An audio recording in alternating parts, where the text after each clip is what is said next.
Bütün şəkər xəstələrinin ayağında yara mı əmələ gəlir?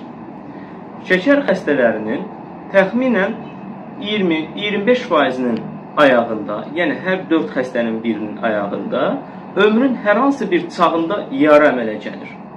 Həmin yaralar əksər xəstələrdə hər hansı fəsad törətmədən sağalır. Təxminən 30% xəstələrdə isə bu yara daha irəli mərhələyə getməklə qanqrenalara qədər fəsadlaşa bilər.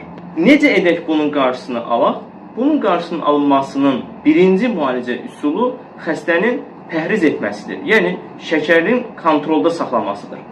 Əgər xəstə pəhriz edərsə, o zaman endokrinoloqa müraciət etməklə, şəkərini normada saxlamaqla, eyni zamanda vaxt aşırı yanaşı hər hansı bir xəstəliyi varsa, məsələn, yüksək arterial təzyiqi və ya siqaret çəkmək kimi zərərli bir vərdişi varsa və ya revmatoloji hər hansı bir xəstəliyi varsa, həmin xəstəlikləri kontrolda saxlamaq, eyni zamanda ayaq baxımını, hansı ki, ayaqları hər gün yumaq, qaynar vannaya qoymamaq, spirt, yod kimi dəri yandırıcılar istifadə etməmək, dar ayaqqabı geyməmək və s. kimi ayaq baxımını da düzgün icra edərsə, o zaman xəstələr ayaq yaralarından xilas olar və ayağında qanqrenlar, fəsadlar əmələ gəlməz.